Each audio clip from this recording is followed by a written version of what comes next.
Hello everyone, welcome to my YouTube channel. तो सबसे पहले आप सभी को गणेश उत्सव की ढेर सारी शुभकामनाएं। और आजकल बहराइच ज़िले में काफ़ी दिनों से भेड़ियों का आतंक इस कदर बढ़ गया है कि कभी भेड़िए बच्चों को उठाकर ले जाते हैं तो कभी भेड़िए के हमले से कई बच्चों सहित वृद्ध युवाओं की मौत भी हो चुकी है।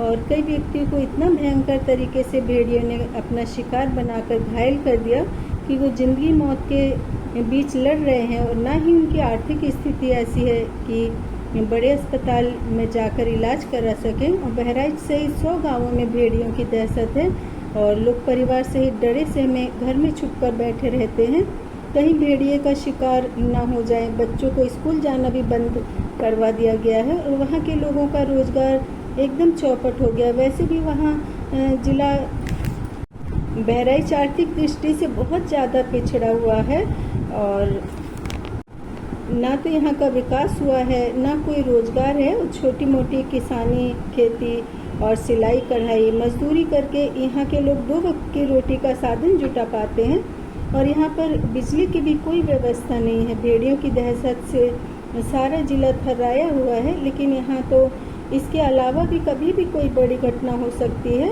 और आतंकवादी इन स्थानों को ठिकाना बना सकते हैं। और शाम होते ही लोगों को डर सताने लगता है कि कहीं भेड़िया इनके घर में न घुस जाए। और भेड़ियों की संख्या भी बहुत ज़्यादा है और वन विभाग, पुलिस प्रशासन और गांव वाले रात भर जाग कर के पहरा देते हैं।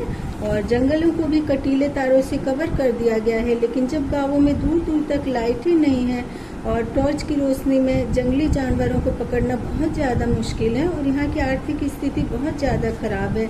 लोगों ने कच्चे मकान बनवा रखे हैं और छोटी छोटी सकरी गलियाँ हैं। दरवाजे भी यहाँ पर बहुत कम मकानों में हैं और यदि हैं भी तो बहुत कमज़ोर हैं। और जंगली जानवर लोगों को आसानी से यहाँ पर अपना शिकार बना लेते हैं। और देखिए, एक तरफ भारत विकास की ऊंचाइयों के शिखर पर पहुँच रहा है, लेकिन आज भी भारत में ज़्यादातर ग्रामीण इलाके ऐसे हैं जहाँ पर पानी और बिजली जैसी सुविधाओं का अभाव है और ना ही अच्छी शिक्षा की व्यवस्था है कि हमारे गांव के बच्चे पढ़ लिख कर हमारे देश के भविष्य को संवार सके। और ना ही उनको भरपेट भोजन मिल पाता है। और ज़्यादातर ऐसे परिवार के सदस्य कुपोषण का शिकार हो जाते हैं और मेहनत मजदूरी में इतने आमदनी नहीं हो पाती कि ये अपने बच्चों को भरपेट भोजन करा सके और शिक्षित कर सके।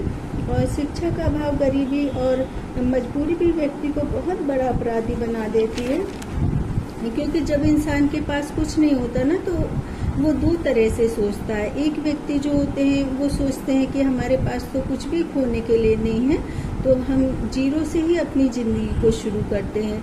तो दूसरी सोच वाले ये सोचते हैं कि उनके मन में ये विचार आता है कि मेरे पास तो कुछ भी नहीं है, बहुत कष्टों में ज़िंदगी गुजर रही है। ऐसे व्यक्ति छोटे छोटे अपराध करते हैं और एक दिन बहुत बड़े अपराधी बन जाते हैं। तो हम जिस देश में रहते हैं वहाँ की जनता भूखी ना रहे, अशिक्षित ना रहे, बेरोजगार ना रहे, इस बात की जिम्मेदारी शिक्षित, संपन्न और देश के गणमान्य लोगों की है।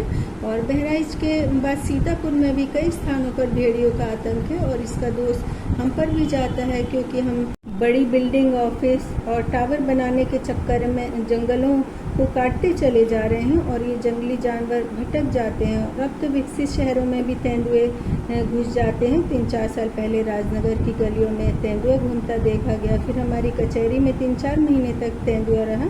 और जानवरों के लिए तो हमने कोई जगह ही नहीं छोड़ी, जो कि हमारी राष्ट्रीय धरोहर है। और कई बार जंगली जानवर अपनी आत्मरक्षा के लिए भी हम इंसानों को अपना शिकार बना लेते हैं। तो इसी तरह से हमारे समाज की समस्याएं और उनका समाधान कैसे हो, इसके लिए मेरे चैनल को सब्सक्राइब करें।